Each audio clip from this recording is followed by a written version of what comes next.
warahmatullahi wabarakatuh.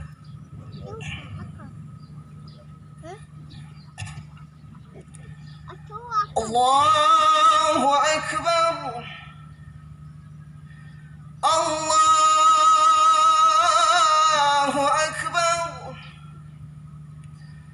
Allahu Akbar. Allahu Akbar. Allahu Akbar. Allahu Akbar.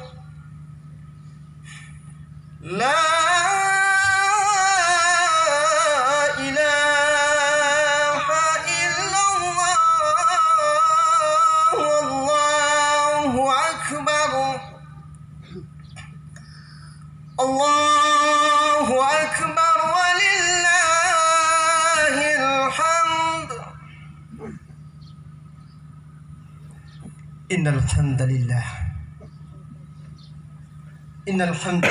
nahmaduhu wa nasta'inuhu wa nastaghfiruhu wa na'udzu billahi min syururi anfusina wa min sayyiati a'malina. May yahdihillahu fala mudilla lahu wa may yudlil fala hadiya lahu. Asyhadu an la ilaha illallah wa asyhadu anna Muhammadan abduhu wa rasuluh. Ya ayyuhalladzina amanu taqullaha haqqa tuqatih wa la tamutunna illa wa antum muslimun. Ya ayyuhan nasu ittaqu rabbakum alladzi khalaqakum min nafsin wahidah wa khalaqa minha zawjaha wa batha minhuma rijalan katsiran wa nisaa. Wattaqullaha alladzi tasaaluna bihi wal arham. Innallaha kana 'alaikum raqiba. Allahu akbar. Allahu akbar. Allahu akbar walillahil hamd. Hadirin salat Idul Adha rahimakumullah. Di pagi hari ini yang penuh berkah, kita berkumpul di lapangan Barunai ini untuk melaksanakan salat Idul Adha. Baru saja kita ruku dan sujud sebagai pernyataan taat kepada Allah Azza wa Jalla. Kita agungkan namanya. Kita gemakan takbir dan tahmid sebagai pernyataan dan pengakuan atas keagungan Allah Subhanahu wa ta'ala. Takbir yang kita ucapkan bukanlah sekedar gerak bibir tanpa arti, tetapi merupakan pengakuan dalam hati, menyentuh dan menggetarkan relung-relung jiwa manusia yang beriman. Allah Maha Besar, Allah Maha Agung, tiada yang patut disembah kecuali Allah Azza wa Jalla. Hadirin salat Idul Adha rahimakumullah. Ada dua peristiwa penting yang tidak bisa kita lupa, tidak bisa kita lepas dari hari raya Idul Adha. Kedua peristiwa tersebut adalah ibadah haji dan kurban. Namun pada situasi saat ini, kedua ibadah tersebut harus dilaksanakan di tengah pandemi Covid yang sampai saat ini belum meredah. Tentunya ketentuan Allah Subhanahu wa ta'ala ini tidak boleh serta-merta menurunkan semangat spiritual kita sebagai umat Islam. Kita harus meyakini bahwa selalu ada hikmah besar yang terkandung dari setiap ketetapan diberikan oleh Allah Subhanahu wa ta'ala.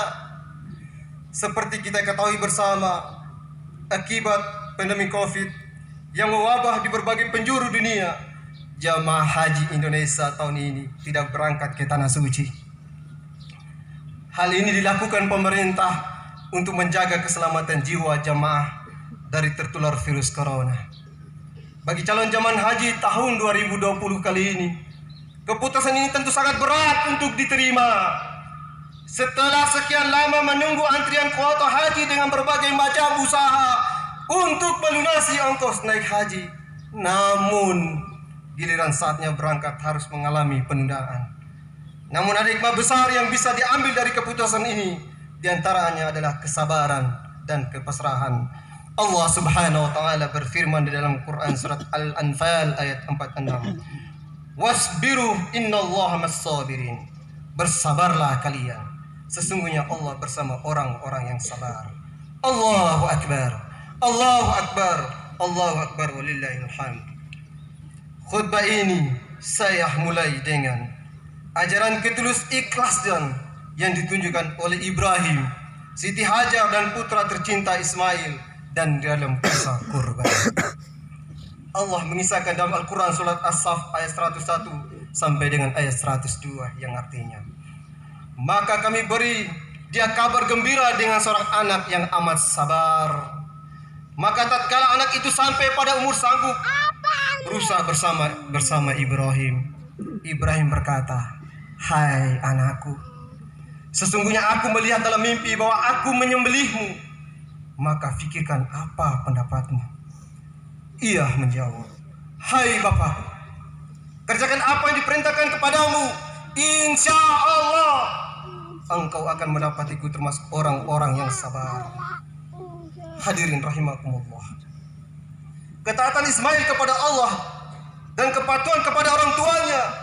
Ismail bersedia dengan ikhlas untuk mengikuti perintah Allah dan orang tuanya walaupun disembelih. Kisah ini menunjukkan keikhlasan beribadah tanpa merasa beban. Ikhlas dalam mensyukuri nikmat dengan jalan memanfaatkan anugerah Allah sebaik-baiknya. Ikhlas ketika menerima musibah. Hadirin salat Idul Adha rahimakumullah. Kisah ketaatan Ismail kepada orang tuanya juga dapat kita mengambil pelajaran dari kisah sahabat Nabi yang hidup pada masa Nabi dan tidak pernah melihat Nabi Muhammad SAW, yaitu Uwais Al-Qarni. Ia adalah pemuda yang saleh dan sangat berbakti kepada ibunya. Seorang perempuan tua yang lumpuh, Uwais senantiasa merawat dan memenuhi semua permintaan ibunya. Tapi hanya ada satu permintaan yang sulit ia kabulkan. "Wahai anakku, mungkin ibu tak lama lagi akan bersamamu. Ikhtiarkan ibu dapat mengerjakan haji." Mendengar ucapan sang ibu, Uwais termenung. Perjalanan ke Mekah sangatlah jauh jamaah rahimakumullah. Melewati padang tandus yang panas. Orang-orang biasanya menggunakan unta dan membawa banyak berbekalan. Lantas bagaimana hal itu dilakukan Uwais yang sangat miskin dan tidak memiliki kendaraan? Uwais terus berpikir mencari jalan keluar. Kemudian dibelilah seekor anak lembu. Lalu Uwais membuat kandang di puncak bukit. Setiap pagi ia bolak-balik menggendong anak lembu itu naik turun bukit. Ketika orang-orang yang melihat tingkah laku Uwais, banyak orang yang menganggap aneh apa yang dilakukannya tersebut. Tak pernah ada hari yang terlewatkan ia menggendong lembu naik turun bukit. Makin hari anak lembu itu makin besar dan makin besar pula tenaga diperlukan Uwais. Setelah 8 bulan berlalu, sampailah pada musim haji. Uwais menggendong ibunya. Berjalan kaki dari Yaman ke Makkah. Subhanallah, alangkah besar cinta Uwais pada ibunya itu. Ia rela menempuh perjalanan jauh dan sulit, melewati padang tandus yang panas. Telapak kakinya melepuh dan berdarah-darah demi memenuhi keinginan ibunya. Uwais berjalan tegak menggendong ibunya wukuf di Ka'bah. Ibunya terharu dan bercucuran air mata telah melihat Baitullah. Di hadapan Ka'bah, ibu dan anak-anak itu berdoa, "Ya Allah, ya Rabb, ampunilah semua dosa-dosa ibuku," kata Uwais. Ibu Uwais bertanya, "Bagaimana dengan dosamu, wahai anakku?" Uwais menjawab, "Wahai ibuku, dengan terampuninya dosamu, maka ibu akan masuk surga. Cukup ridho dari ibu yang akan membawaku ke surga." Allahu Akbar, Allahu Akbar, Allahu Akbar, walillahil hamd. Ini merupakan pelajaran buat kita semua saudara sejamaah. Ketaatan kita kepada Allah dan kepatuhan kepada orang tua kita. Jamaah salat Idul Adha rahimakumullah. Yang kedua, ajaran tentang ibadah kurban. Nabi Ibrahim Ismail dan Siti Hajar memberi teladan terbaik tentang praktek berkurban dengan sepenuh ketakwaan. Allah Subhanahu wa taala berfirman, Bismillahirrahmanirrahim. La yanalallaha luhumuha wala dima'uha walakin yanaluhu taqwa minkum. Yang artinya, daging hewan kurban dan darahnya itu sekali-kali tidak akan sampai kepada Allah, tetapi yang sampai kepadanya adalah ketakwaan kamu. Al-Quran surah Al-Hajj ayat 37. Apalah artinya seekor hewan kurban dibandingkan nyawa seorang Ismail yang sangat dicintai kedua orang tuanya? Maukah kita hari ini berkurban dengan seekor hewan kurban? Kenyataan kadang menunjukkan karena kecintaan yang berlebih terhadap harta, sebagian orang menjadi berat hati untuk berkurban dengan seekor hewan. Di antara kita boleh jadi terasa berat untuk berkurban karena hitung-hitungan uang dan harta, meski untuk seekor hewan. Padahal betapa tinggi makna fungsi dari ibadah kurban ini, baik bagi pelaku maupun umat sesama. Dalam Al-Quran surat Al-Maidah ayat 27 dijelaskan, ada seorang yang berkurban dengan tulus sehingga kurbannya diterima Allah Subhanahu wa taala. Ada yang berkurban dengan setengah hati sehingga kurbannya sia-sia tanpa mendapatkan ridha Allah Azza wa Jalla. Allahu akbar, Allahu akbar walillahil hamd. Hadirin salat Idul Adha rahimakumullah. Ibadah kurban juga mengajarkan sifat kasih sayang atau balas kasih yang jernih terhadap sesama sebagai perwujudan cinta kepada Allah. Kini insan beriman dimanapun berada diuji ketulusan dalam menghadapi dunia yang berkepentingan harta, berkepentingan tahta dan pesona dunia yang serba menghalalkan apa saja. Jika ujian dan pengorbanan kepada Nabi Ibrahim alaihissalam dibakar hidup-hidup, kemudian perintah menyembelih putra kesayangan Ismail yang lahir berdasarkan doa-doa, maka ujian dan pengorbanan kita adalah mungkin nafsu urusan perut kita, mungkin pengaruh dari para siti hawa kita, boleh jadi Ismail kita adalah uang dan kelebihan materi lainnya. Pokoknya hadirin rahimakumullah, setiap apapun yang dapat merusak hubungan kita dengan Allah Subhanahu wa taala atau yang menghalang kita menuju Allah Subhanahu wa taala, maka itulah Ismail kita. Maka korbankan dia, tanggalkan dia dari hati kita. Jamaah sekalian, jika kita belum mampu menyembelih hewan kurban, maka sembelihlah sifat sombong yang ada di dalam diri kita yang selalu merasa benar, selalu merasa pandai, atau selalu merasa paling alim. Sebagaimana Al-Kisah seorang ahli ibadah yang rugi bernama Abu Hashim. Pada suatu ketika saat hendak mengambil wudhu untuk tahajud, Abu Hashim dikagetkan oleh keberadaan sosok makhluk yang duduk di bibir sumurnya. Abu Hashim bertanya, "Wahai hamba Allah, siapakah engkau?" Sambil tersenyum sosok itu berkata, "Aku malaikat utusan Allah." Abu bin Hashim kaget sekaligus bangga karena kedatangan tamu malaikat mulia. Dia lalu bertanya, "Apa yang sedang kamu lakukan di sini?" Malaikat menjawab, "Aku disuruh mencari hamba-hamba pencinta Allah." Ketika melihat malaikat memegang kitab tebal, Abu lalu bertanya, "Wahai malaikat, buku apa yang kau bawa?" Malaikat menjawab, "Ini adalah kumpulan nama hamba-hamba pencinta Allah Subhanahu wa taala." Mendengar jawaban malaikat, Abu Hashim berharap dalam hati namanya ada di dalamnya. Maka ditanyalah malaikat itu, "Wahai malaikat, adakah namaku di situ?" Abu berasumsi bahwa namanya ada di dalam buku itu, mengingat amal ibadahnya yang tidak pernah kenal putusnya. Selalu mengerjakan salat tahajud setiap malam, berdoa dan bermunajat pada Allah Subhanahu wa taala di sepertiga malam. "Baiklah, aku buka," kata malaikat sambil membuka kitab besarnya. Dan ternyata malaikat itu tidak menemukan nama Abu di dalamnya. Tidak percaya Abu Hashim meminta malaikat mencarinya sekali lagi. Lalu mereka mengatakan, "Betul, namamu tidak ada di dalam buku ini," kata malaikat. Jamaah rahimakumullah, Abu bin Hashim pun gemetar dan jatuh tersungkur di depan malaikat. Dia menangis sejadi-jadinya. "Rugi sekali diriku yang selalu tegak berdiri di setiap malam dalam tahajud dan munajat, tetapi namaku tidak masuk dalam golongan para hamba pencinta Allah." Melihat itu malaikat berkata, "Wahai Abu bin Hashim, bukan aku tidak tahu engkau bangun setiap malam ketika yang lain tidur, mengambil air wudhu dan kedinginan pada saat orang lain terlelap dalam tidur malamnya. Tetapi tanganku dilarang Allah menulis namamu Apa gerangan yang menjadi penyebabnya? Ternyata Abu bin Hashim. Tanya Abu bin Hashim, engkau memang bermunajat kepada Allah, tapi engkau pamerkan dengan rasa bangga kemana-mana dan asik beribadah memikir diri sendiri. Di kanan kirimu ada orang yang sakit dan lapar, tidak engkau tengok dan beri makan. Bagaimana mungkin dapat menjadi hamba Allah, menjadi hamba pencinta Allah kalau engkau sendiri tidak pernah mencintai hamba-hamba yang diciptakan Allah?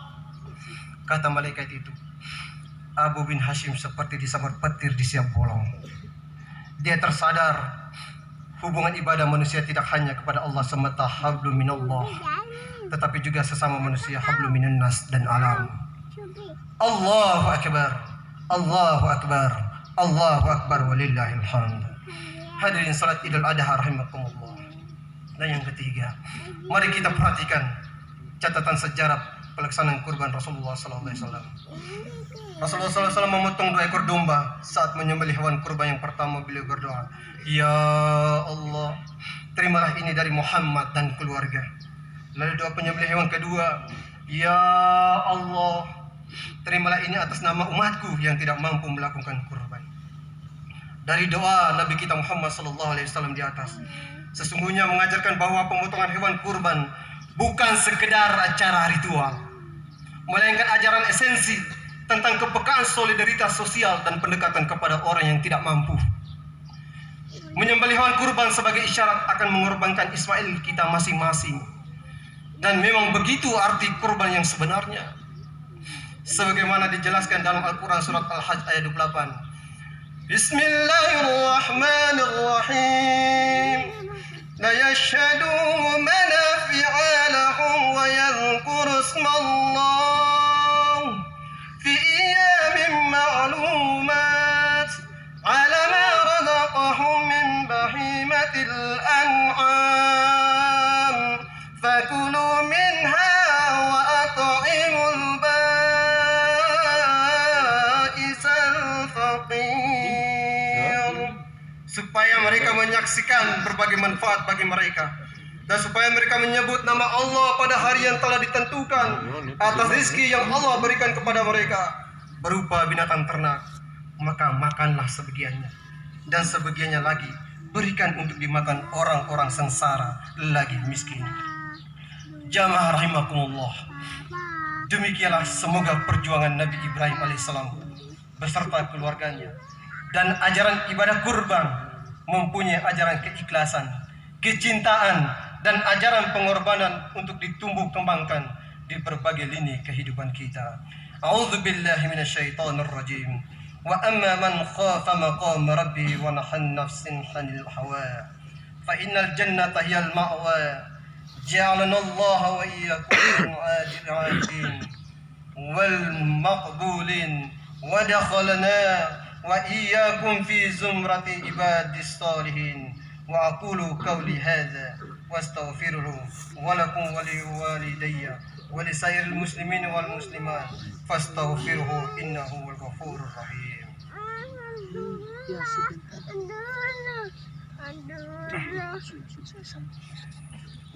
Allahu akbar, Allahu akbar, Allahu akbar, Allahu akbar, Allahu akbar, Allahu akbar. La ilaha illallah, wallahu akbar, Allahu akbar, walillahil hamd. Alhamdulillah, alhamdulillah ala ihsanihi wa syukru lahu ala taufiqi wa imtinani. Wa asyhadu an la ilaha illallah wallahu wahdahu la syarika lah lahu ta'ziman li sya'ni. Wa asyhadu anna sayyidina Muhammadan abduhu wa rasuluhu ad-da'i ila ridwani. اللهم صل على سيدنا محمد وعلى آله وصحبه وسلم تسليما كثيرا. أما بعد، فيا أيها الناس اتقوا الله فيما أمر وانتهوا عما نهى وزجر، واعلموا أن الله أمركم بأمر بدأ فيه بنفسه وثنى بملائكته في قدسه، وقال تعالى: إن الله وملائكته يصلون على النبي يا أيها الذين آمنوا صلوا عليه وسلموا تسليما. اللهم صل وسلم على سيدنا محمد وعلى آل سيدنا محمد كما صليت على إبراهيم وعلى آل إبراهيم، وبارك على محمد وعلى آل محمد كما باركت على إبراهيم وعلى آل إبراهيم في العالمين إنك حميد مجيد. آمين.